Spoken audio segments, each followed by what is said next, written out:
பிள்ளையானவன் நடக்க வேண்டிய வழியிலே அவனை நடத்து, அவன் முதிர் வயதிலும் அதை விடாதிருப்பான். நீதிமொழிகள் 22ஆம் அதிகாரம் 6ஆம் வசனம். பிள்ளைகள் காலையில் எழுந்தவுடன் மாலையிலும் கூட ஒரு சிறு ஆயத்தத்திற்கு பிறகு வேதத்தை வாசிக்க பழக்கப்படுத்துங்கள். உங்கள் பிள்ளைகள் எழுந்திருப்பதற்கு சில மணி நேரங்கள் முன்பே நீங்கள் எழுந்து வேதத்தை வாசித்து தியானியுங்கள். பிறகு தேவனை ஆராதித்து ஜெபம் செய்யுங்கள்.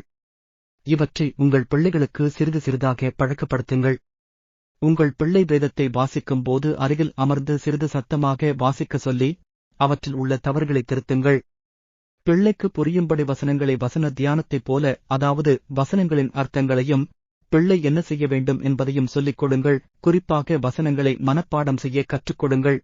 உங்கள் மகனுக்கோ மகளுக்கோ பல காரியங்களை செய்வதை விட, பல செல்வங்களை சேர்த்து வைப்பதை விட இது மேலான முக்கியமான காரியம் என்பதை மறந்துவிடாதீர்கள். மேலும் தொடர்ந்து தேவ வழியில் நடப்பதை பைபிள் மூலம் சொல்லிக் கொடுத்து நடத்துங்கள். நீங்களும் முன்மாதிரியாக வாழுங்கள்.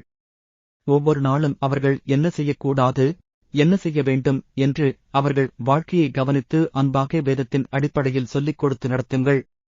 இவையெல்லாம் தேவன் எதிர்பார்க்கிறபடி உங்கள் பிள்ளை வாழ உதவியாக இருக்கும் என்பதில் சந்தேகமில்லை.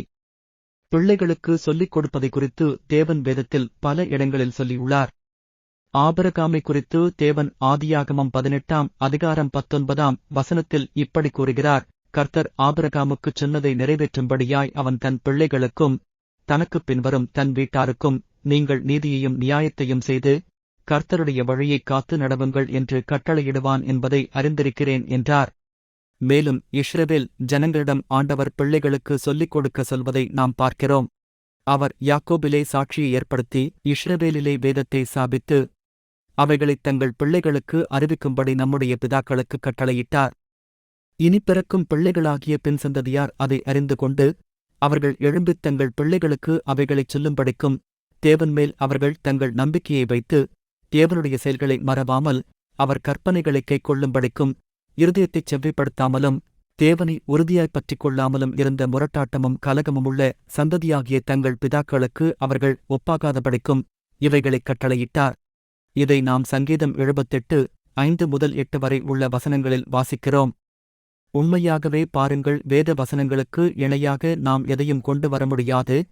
கர்த்தருடைய வேதம் நம்மையும் நம் பிள்ளைகளையும் வழிநடத்தும், ஆசீர்வதிக்கும், பாதுகாக்கும், எல்லாவற்றிற்கும் மேலாக தேவசித்தம் அறிந்து செயல்படவும் நித்திய ஜீவனை பெறவும் உதவும். கர்த்தருடைய வேதம் நம் எல்லாருக்கும் போதுமானதாக இருக்கிறது. தேவனை பின்பற்றுகிற ஜனங்கள் தன் பிள்ளைகளுக்கு சந்ததிகளுக்கு சொல்லிக் கொடுக்க தவறும் போதும் மற்றும் நடத்த தவறும் போதும் அவர்கள் தேவனை விட்டு விலகி வாழ்ந்து நரகத்திற்கு செல்ல வாய்ப்பு இருக்கிறது. ஆகவே நீங்கள் பிள்ளைகளுக்கு எதை செய்கிறீர்களோ இல்லையோ இதை தவறாமல் செய்துவிடுங்கள். இதை நான் உங்களுக்கு அனுபவ ரீதியாகவே சொல்கிறேன். இது சாத்தியமே. பிள்ளைகளை தேவனுடைய வழியில் நடத்தியவர்கள் தன்னுடைய எதிர்காலத்தில் தன்னுடைய பிள்ளைகளை குறித்து நம்பிக்கையாக மகிழ்ச்சியாக இருக்க முடிகிறது. இதை நாம் சில இடங்களில் நேரடியாக பார்க்கவும் கேட்கும் முடிகிறது.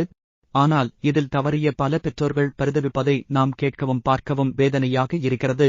வேதத்திலும் இதை குறித்து வாசிக்கிறோம்.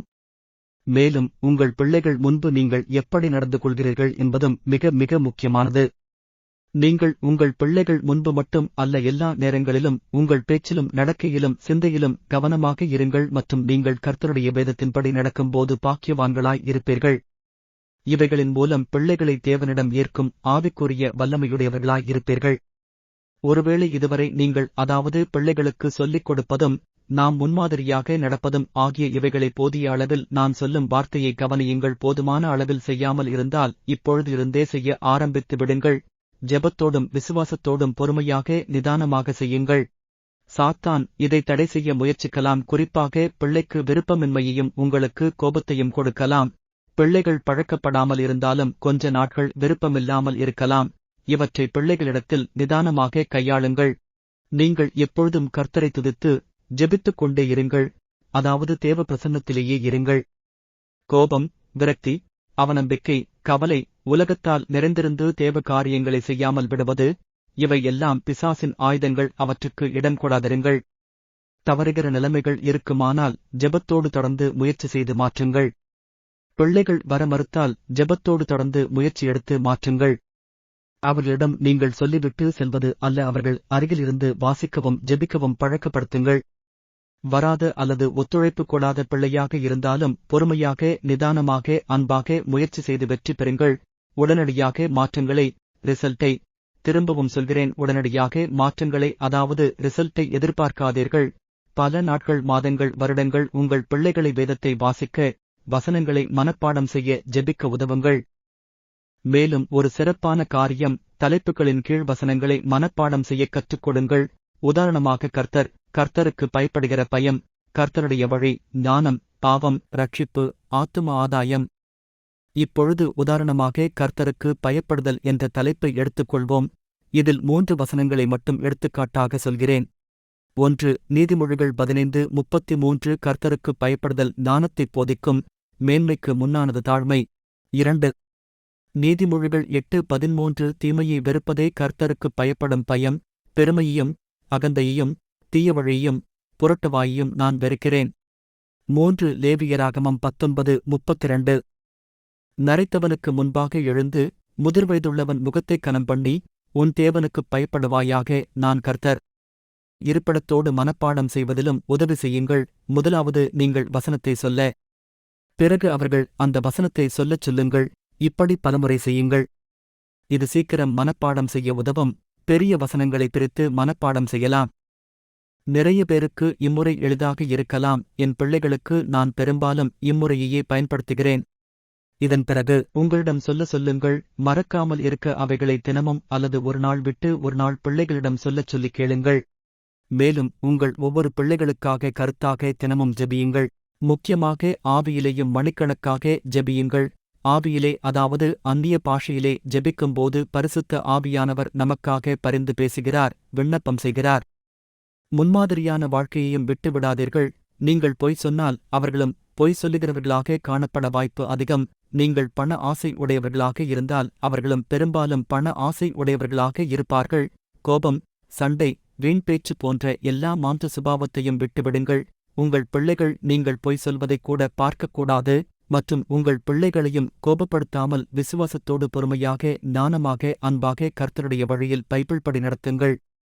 சுமாராக 10 வயதிற்குட்பட்ட பிள்ளைகளிடம் கண்டிப்பு மற்றும் அன்பின் மூலம் நடத்துங்கள். சுமாராக 10 வயதிற்கு மேற்பட்ட பிள்ளைகளை பெரும்பாலும் அன்பின் மூலமே நடத்துங்கள்.